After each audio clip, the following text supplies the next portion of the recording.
Hey dear student, welcome back in a new video lecture. इस video में आप लोगों को मैं कक्षा 12 मैथ्स की प्रश्नावली 3.1 का पहला क्वेश्चन जो है उसको मैं समझाऊंगा। क्वेश्चन क्या है हमारे सामने, आव्यूह बना हुआ है। इसके कोटि की अगर हम बात करते हैं तो देखते हैं इसमें कितना रो है। रो का मतलब पंक्तियाँ। पंक्तियों को इस तरीके से बाएं से दाएं गिनते हैं तो 1 2 3 तीन पंक्तियाँ हो गई, लिखेंगे 3। और कॉलम मतलब स्तंभ की बात करते हैं ऊपर से नीचे 1 2 3 4 गुणे में 4, 3 गुणे 4 कोटि का एक आव्यूह दे रखा है। अब इसमें हमें क्या क्या चीज़ें ज्ञात करनी है आइए देखते हैं।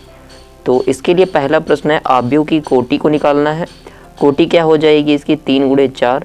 अवयवों की संख्या निकालनी है। इसमें कितने अवयव हैं ऐसे गिनना होगा, 1 2 3 4 ऐसे करके नहीं गिनते हैं, ये तो छोटा आव्यूह है इसलिए गिन रहे हैं। और कभी कभी तो बड़े बन जाते हैं, मतलब ऐसे dot dot dot N type का, तो वहाँ हमको इस कोटि से पता करना होता है, इसकी कोटि से।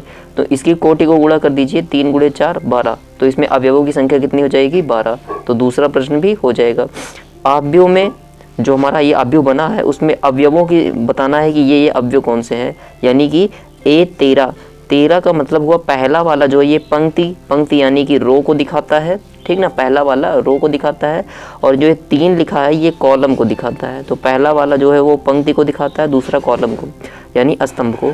तो पहली पंक्ति और तीसरा स्तंभ, पहली पंक्ति दूसरी पंक्ति तीसरी पंक्ति।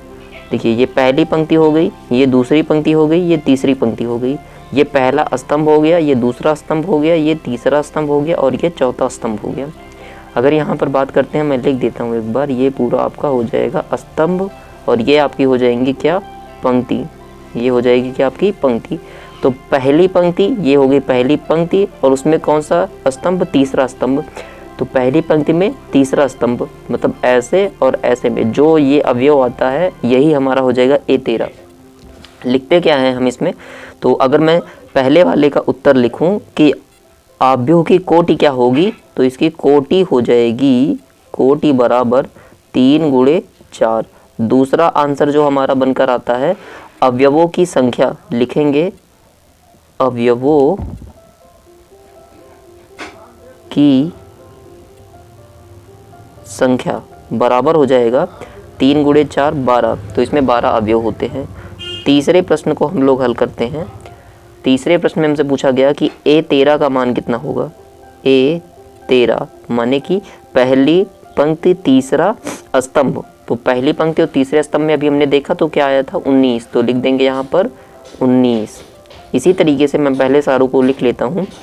A21 निकालना है हमको, A33 भी निकालना है और A24 निकालना है और लास्ट में A23 निकालना है। तो A21 को निकालते समय हम लोग क्या करेंगे, दूसरी पंक्ति पहला स्तंभ, दूसरी पंक्ति हो गई पहला स्तंभ यानी कि 35। तो यहाँ लिखेंगे हम लोग 35, ये हो गया 35। अब A33 में क्या हमको निकालना है, तीसरी पंक्ति तीसरा स्तंभ, ये हो जाएगी आपकी तीसरी पंक्ति और ये वाला हो जाएगा तीसरा स्तंभ। जहाँ पर ये दोनों लाइनें एक दूसरे को काटती हैं वही लिखना होता, -5। तो इसका आंसर हो गया -5।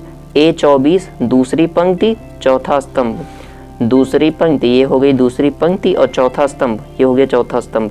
तो दूसरी पंक्ति और चौथा स्तंभ यानी कि 12। तो इसका आंसर हो जाएगा 12।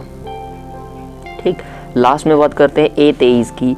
A23 का मतलब हुआ दूसरी पंक्ति और तीसरा स्तंभ, ये हो जाएगी दूसरी पंक्ति और तीसरा स्तंभ यानी कि ये हो जाएगा और ये उसका आंसर हो जाएगा 5/2। तो ये वाला आंसर लिखेंगे हम लोग 5/2। अगर वीडियो अच्छा लगा हो तो चैनल को लाइक सब्सक्राइब कीजिएगा। मिलते हैं नए वीडियो में, धन्यवाद।